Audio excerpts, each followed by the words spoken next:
আলাইকুম, আশা করি সবাই ভালো আছেন। আজকে কিন্তু অনেক দিন পরে রোদ উঠছে, একটানা 5-6 দিন বৃষ্টির পরে আজকে রোদ উঠছে।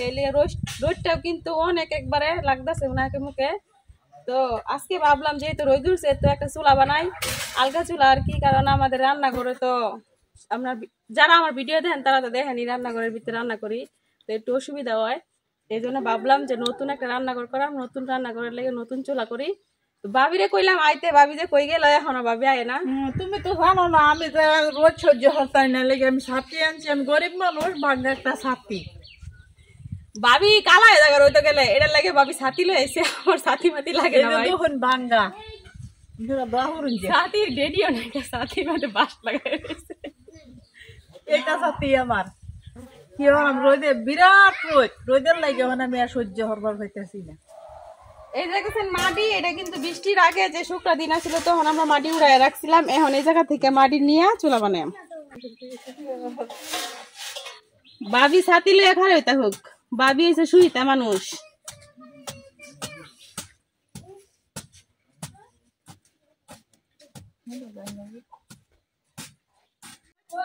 রোদের তো শ্যামা দিতেছি আমি,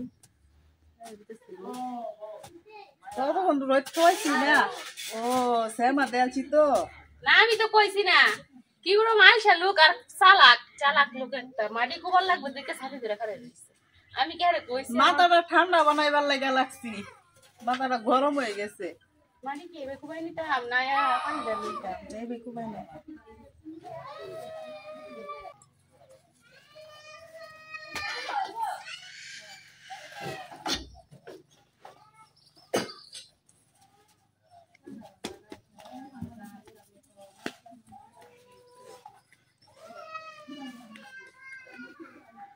ছাতি থই এখন মাটি লয়ে যায়। বাবারে বাবা আরামে বাসে না। আমার সাথে লাগবে, আমি যে রোদের মধ্যে আমি পারতাম না। পেশা দেখতে দেবে পরে। হেই এই যে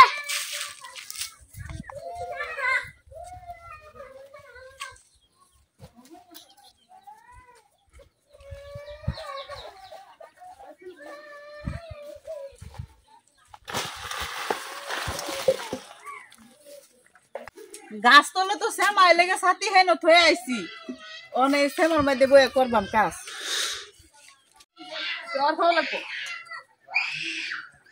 আমি রোদে আর বাসি নাই। এই যে মুখ লাগছে দেওয়াই টঙ্গাইয়া একটু টাকারে আবার এটা আঙ্গায় দেওয়া লাগে। সাথী যেমন লগে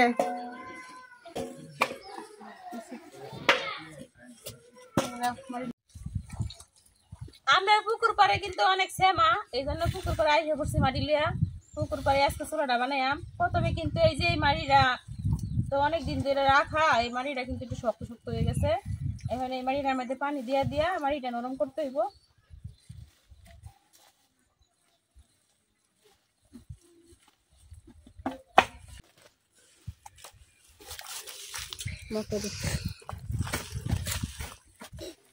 তো এই যে আমি বাবিরে মাটি নরম করে দিতেছি, আর বাবি এই মাটিটা চুলার জন্য বহাইতেছে। রোদের লাগিয়া শ্যামাতায় পড়ছি, ছাতি থয়ে পড়ছি।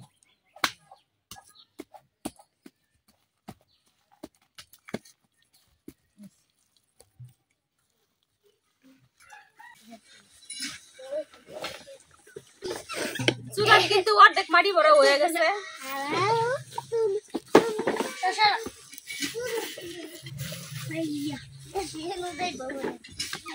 তো এই যে চুলাত কিন্তু আমরা অর্ধেক মাটি উঠাই নিছি। এখন নিয়ে আইছি কলা গাছ কাটিয়া। এই যে কলা গাছটা দিয়ে চুলার মাঝখানে, মানে কিনলে গেছে কলা গাছটা চুলার মাঝখানে দিয়ে যেন ভিতরটা একবারে সমান হয়।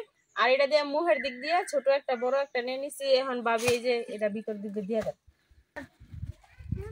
কলা গাছ দিলে আর কি চুলাটা সব ভিতরটা সব দিক দিয়ে সমান হয়, ভালো হয়। আর এই যে এটা মুখ দিয়ে দিয়ে দিব।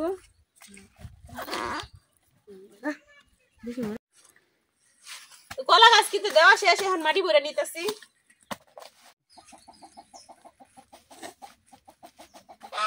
এই যে মুখের এদিকে কলা গাছটা দিছিলাম, এটা একটু ছোট করে নিছি। এই ছোট করে এইভাবে দিয়ে দিছি, এদিক দিয়ে মুখ থাকবো।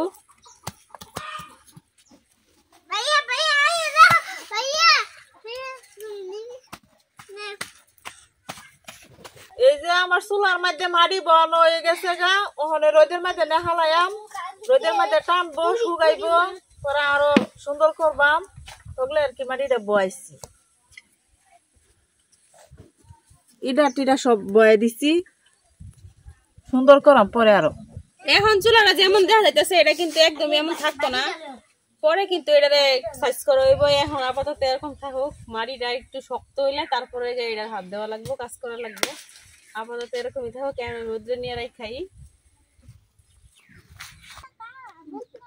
চুলাটা আমার রোদে থয়ে দিছি, আশা করি যে আজকের মধ্যে চুলাটা ভালাই টাইনা যাইব। আর রোদের লাগে আমি রোদেও থাকতে লেগে ছাতি লইছি, আজকাল লাগে আর চুলাটা দরতাম না।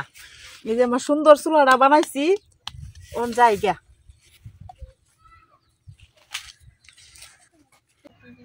আমি দুদিন বাড়িতে আসছিলাম না, আসা দেখি বাবির বাচ্চাদের যে কলা গাছ ছিল, চুলার মধ্যে যে কলা গাছ দিছিলাম ওগুলা সব পুড়াইয়া ফেলাইছে।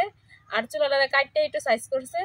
বাবি কিন্তু চুলা বানাইতে পারে, কিন্তু সাইজ করা, মুখ কাটা, কলা এগুলো পারে না। যাই যেতটুকু করছে এতটুকু আলহামদুলিল্লাহ। এখন চুলার বাকি যে কাজগুলো আছে এগুলো আমি করাম।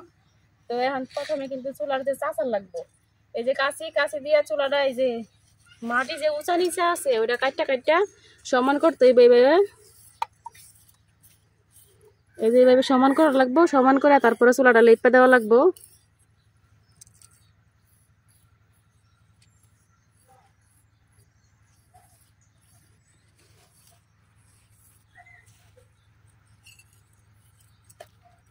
বেশি করে কিন্তু চাষার দরকার নাই গিয়া, কারণ আগে থেকে অনেকটা মাটি ফেলানো হয়েছে।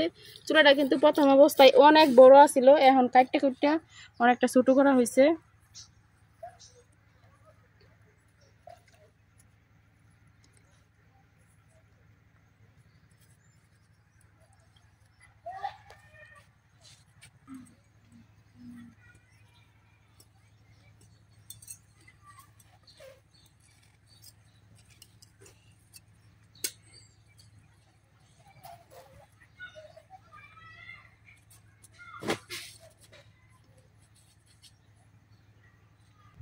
চুলা কিন্তু সবাই বানাইতে পারে না, আর চুলা বানানি কিন্তু একটা সহজ কাজ না। চুলা বানানি কিন্তু খুব কঠিন একটা কাজ।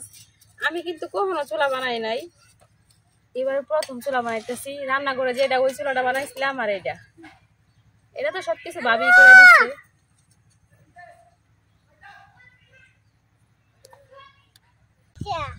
সাপটা দেখে বাড়ি করছো?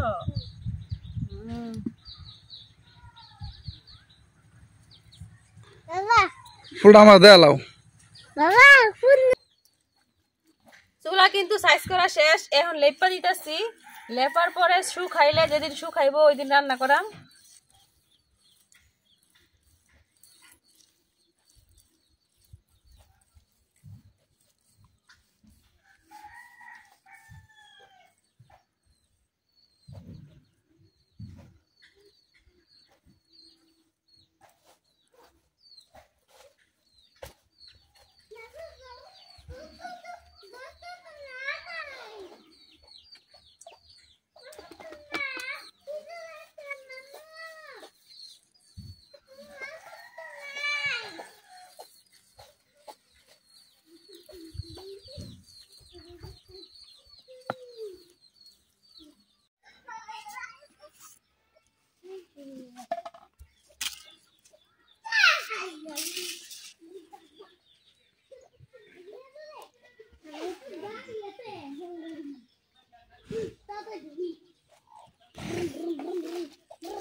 আমার চুলার লেপা পোছা কিন্তু শেষ, দেখেন চুলাটা কেমন হয়েছে। আর আমি কিন্তু এরকম আগলা চুলা কোন সময় বানাই নাই, মানে আলাদা একবার এটা বলের মধ্যে বসাইছি না, এই বলের মধ্যে কিন্তু কখনো চুলা বসাই নাই। মাটিতে গাঁথা করে তারপরে চুলা বানাইতাম। তো এবারের চুলাটা, এই আলাদা চুলা কিন্তু প্রথম ভাবি আর আমি দুজনে বিলা বানাইছি। তো আমাদের চুলাটা কেমন হয়েছে অবশ্যই কমেন্টে জানাইবেন। আর চুলার যদি কোনো ভুল থেকে থাকে ওইটাও জানাইবেন যে চুলা এরকম সমস্যা আছে, কারণ এখনো চুলা ঠিক করার অনেক উপায় আছে, কারণ এরকম চুলা তো আমি কোনো সময় বানাই নাই। এটা লেগে যদি কোনো সমস্যা থাকে তো আপনারা কমেন্টে জানাইবেন। আমার অনেক ভিডিও কিন্তু অনেকেই কমেন্ট করছে যে এই পুকুর পাড়ে একটা রান্না করাইলে ভালো হইতো। তো আপনাদের কথায় আমরা এই জায়গায় চেষ্টা করতেছি একটা রান্নাঘর বানানোর লাগে। চুলাটা যে জায়গায় এখন বানাইছি এই জায়গায় একটা রান্নাঘর বানানোর চেষ্টা করতেছি। তো এই জায়গায় রান্নাঘর বানাইলে এই নতুন চুলার মধ্যে নতুন রান্নাঘরে আপনাদের দেখাইম। তো আজকের ভিডিও পর্যন্ত, সবাই ভালো থাকবেন, সুস্থ থাকবেন, আল্লাহ হাফেজ।